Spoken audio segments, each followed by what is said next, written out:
Perempuan istimewa. Sebenarnya itu ibu itu istimewa. Maka pulanglah mereka melalui jalan lain. Persoalan berakhir pada cerita itu. Sekarang Natal selesai dengan proses pulang lewat jalan lain. Natal selesai. Di persekutuan PPR klasis saya memberi judul Ibu itu rumah. Ibu adalah rumah. Sekarang saya beri judul Ibu itu istimewa. Aku perempuan istimewa. Itu harus menjadi judul ini. Aku perempuan istimewa. Pulang dengan jalan lain. Sekarang pertanyaannya, apakah perempuan-perempuan yang sekarang ini di sini tahu bahwa kita istimewa? Tahu bahwa ibu adalah istimewa? Apanya yang istimewa dari diri ibu? Apanya yang istimewa dari diri ibu? Maka pulanglah mereka melalui jalan lain. Itu baru Natal untuk seorang ibu. Pulang dari gereja itu baru proses Natal. Pulang dari persekutuan PPR itu baru proses Natal. Di rumah dan di tempat kerja itulah Natal sesungguhnya bagi seorang ibu. Tahu ibu istimewa? Lalu kasih tahu ke saya. Sekarang apa istimewa? Ya, satu karena nandung. Saya mau mendengar yang lebih banyak lagi. Apa istimewa? Kalau kita tidak pernah sadar bahwa kita istimewa, maka kita akan berada pada tempat yang terendah dalam keluarga. Ya, apa?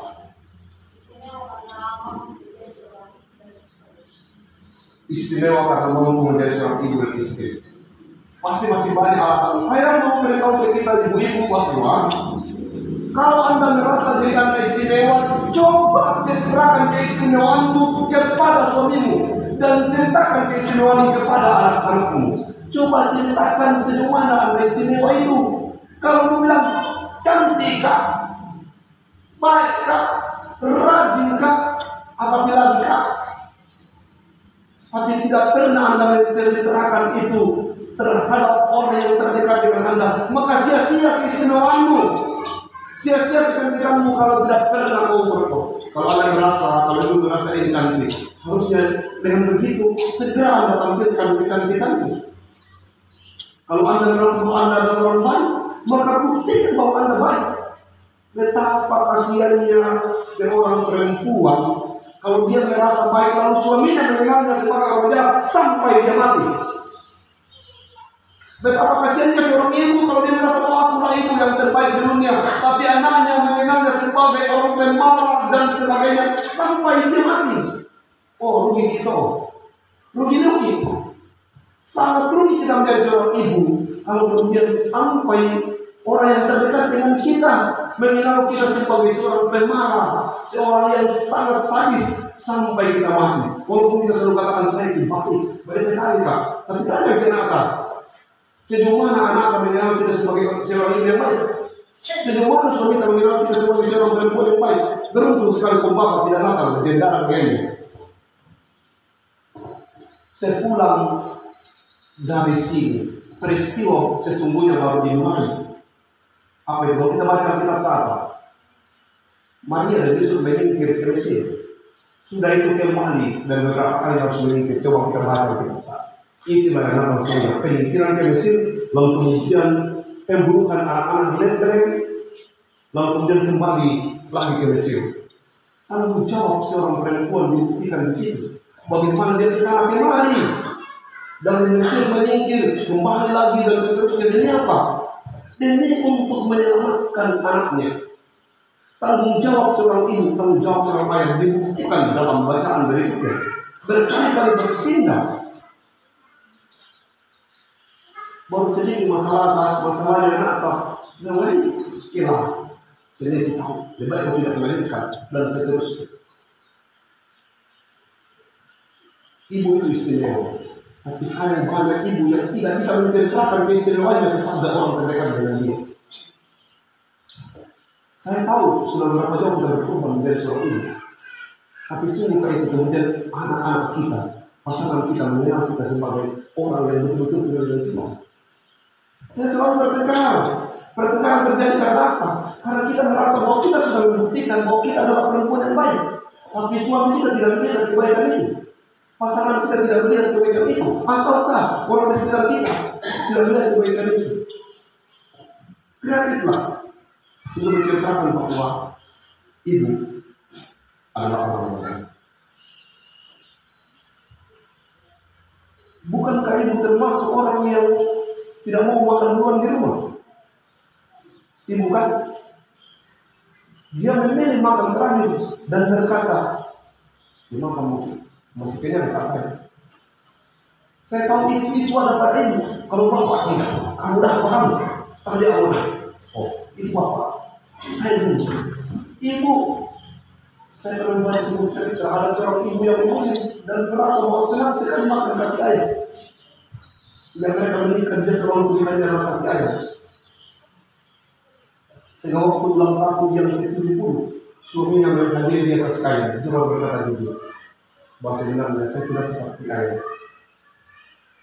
Saya suka hati ayam, tapi tidak pernah saya makan hati ayam selama 62 tahun kita hidup sebagai suami istri. Karena saya tahu kamu suka hati ayam. Untuk itu sebagai seorang perempuan, sebagai seorang ibu, saya memilih untuk lebih suka hati ayam. Dan itu terjadi dalam diri ibu. Tapi tolong ibu ceritakan kepada pasangan ibu seberapa baiknya ibu, supaya mereka menangis, supaya mereka tahu bahwa betul-betul hati seorang ibu itu tak bisa dibayar dengan apapun. Saya datang ke DPR, saya bilang begini, istri saya selalu berkata, pendeta itu bukan konferensi. Pendeta, kamu itu kalau orang lain yang suruh di luar cepat sekali, secepat kilat. Tapi kalau kita yang suruh di rumah, malas sekali. Sebab ibu sadar itu.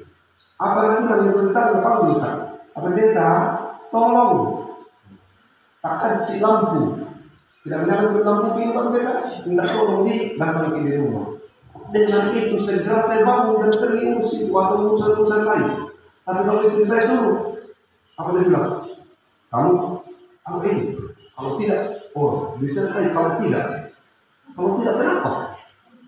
Kalau tidak itu yang membuat saya merasa bahwa ini bukan, ini perintah.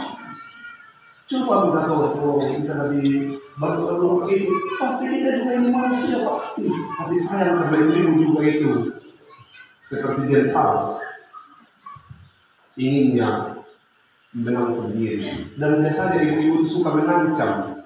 Pikirnya bahwa kalau suaminya sudah diancam, istri saya mau begitu. Bukan saya yang baik itu.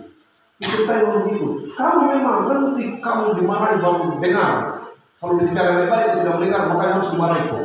Pasti banyak ibu-ibu di sini yang selalu begitu. Apakah kamu juga begitu? Tidak mendengar kalau bicara yang baik kok.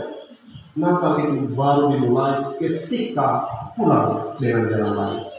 Natal berakhir seremoninya di sini, tapi Natal yang sesungguhnya mulai dari dapur, ada di halaman rumah, ada di tempat tidur, ada di dalam ruangan keluarga, ada di pasar, ada di sekolah, dan dimanapun kita berada.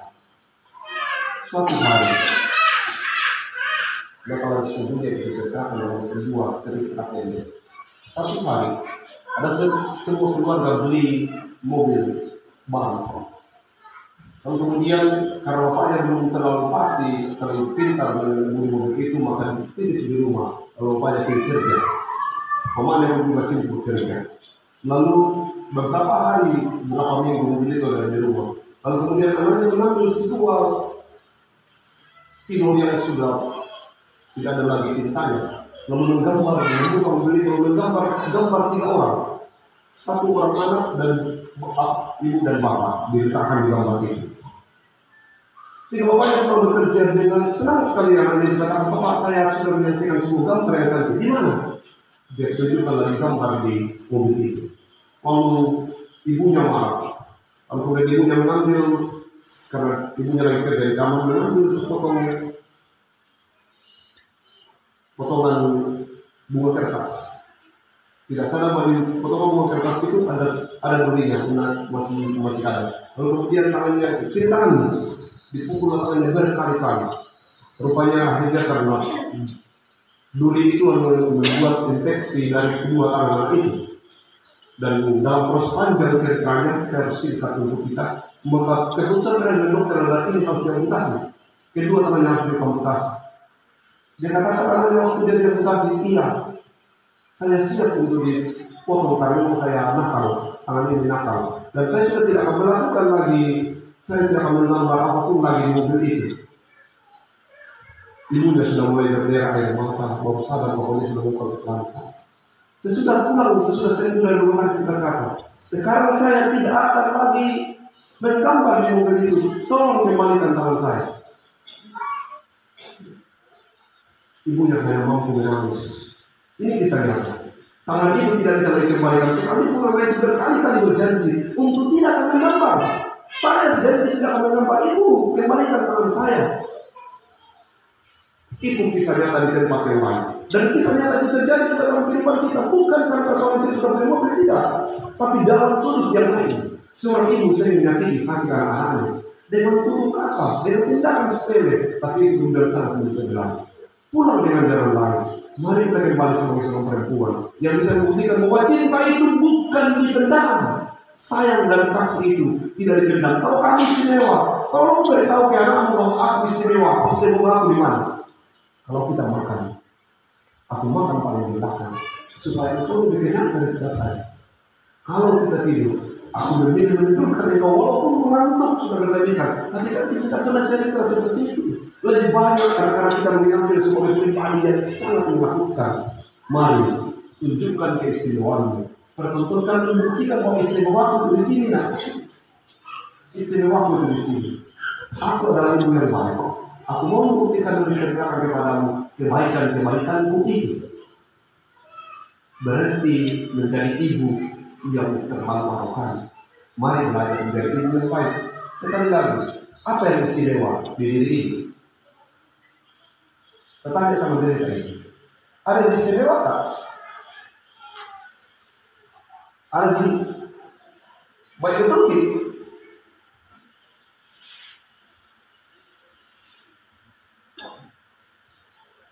Dan jawaban apa istimewa tak? Ibu? Atau saya harus tanya laki-laki untuk memperjelas bahwa ibu itu istimewa? Ya. Boleh kita sama mereka yang istimewa saja terlalu berat untuk ibu ceritakan di malam Natal ini. Tapi coba ceritakan keburukan tetangga di sebelah. Kalau dari kasih sepatnya saya tidak berdekat. Mau tak bilang? Mau tak? Oh itu. Kenapa yang istimewa itu sulit kita ceritakan? Kenapa kita sulit menceritakan keistimewaan kita? Betapa sungkannya diri kita menceritakan hal-hal yang baik dari diri kita. Karena kenapa? Kita malu karena kita sadar kita penuh dengan ketidakbaikan.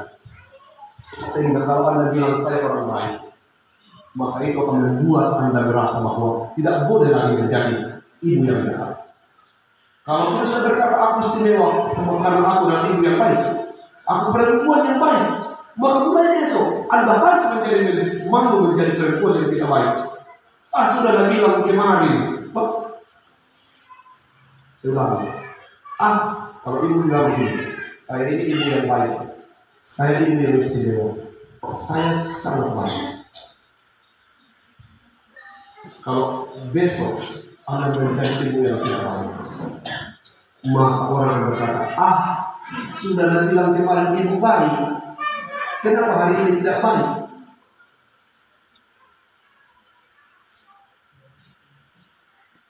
Saya ulang, sudah bilang kemarin saya ibu yang baik, kenapa hari ini tidak baik? Itulah yang membuat banyak ibu tidak berani menyebut dadanya sebagai ibu yang baik. Nak, saya ibu yang baik. Sehingga hari ini saya sudah menjadi ibu yang baik. Seterusnya akan menjadi ibu yang baik. Kalau satu kali saya menjadi tidak baik, kasih tahu bahwa ibu menjadi tidak baik, supaya saya tak menjadi ibu yang baik. Kita tidak mau bilang kita baik. Kenapa? Karena kita sebenarnya masih mau menjadi tidak baik. Kita tidak bisa bilang saya berhenti marah, karena kita sebenarnya sadar bahwa tidak pernah kita tidak marah. Selalu ada alasan untuk marah. Padahal sebenarnya kalau kita sudah berjanji bahwa saya adalah ibu yang baik dan saya berjanji untuk tidak marah, maka itu akan membuat kita malu menjadi ibu yang tidak baik. Persoalan kita bukan hanya pada wanita, persoalan kita adalah sesudah kita kembali di dalam baik. Maria dan Yusuf mempertontonkan bagaimana mereka bertanggung jawab. Kesana kembali bawa anaknya. Kalau terancam di Mesir, dia pindah ke tempat lain. Kalau terancam di tempat itu, dia pindah lagi. Seterusnya, dia berpindah-pindah hanya untuk menyelamatkan anaknya. Proses itu diperhadapkan kepada setiap perempuan. Dia harus menyelamatkan keluarganya. Menyelamatkan bukan hanya bicara tentang bagaimana dia bekerja, tapi menyelamatkan itu bicara tentang bagaimana suami, anak-anak, atau semua orang merasa tentram dalam rumah.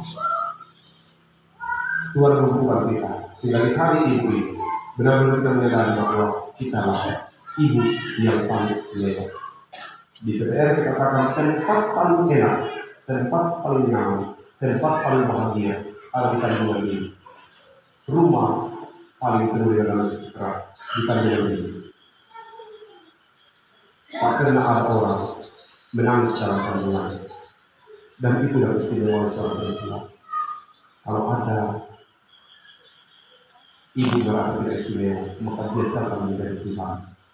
Harusnya kita mengerti bahwa betapa istimewanya kita. Dan sebenarnya betapa pantasnya kita dan luar biasa seorang perempuan itu. Bukan sengaja menitipkan bagi beberapa orang kandungan di tempat di mana bayi berenang dengan senang. Laki-laki tidak. Dia diberi kekuatan yang baik untuk menjadi punggung dalam kehidupan. Dan perempuan harus menjadi sumber kasih sayang. Dan seharusnya setiap rumah, ibulah yang paling kreatif. Saya tahu itu. Mama saya juga sering melakukan bersama. Sudah tidak ada apa-apa, tapi semua menjadi sangat felis. Kenapa? Supaya kalau dia felis tidak banyak dimakan. Ikan dikasih felis bukan karena apa-apa, karena tinggal sedikit. Makanya dikasih felis sekarang supaya tinggal dicolek saja. Bagaimana itu? Saya tahu bahwa begitu kreatifnya setiap ibu.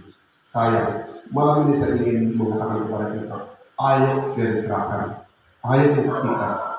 Rugi itu kalau tidak mau menceritakan sama suami kita, tidak mau menceritakan sama anak bahwa kita adalah perempuan yang istimewa. Jangan mati sebelum anakmu, sebelum pasanganmu mengenal keistimewaanmu. Jangan meninggal sebelum pasanganmu mengenal keistimewaanmu. Amin.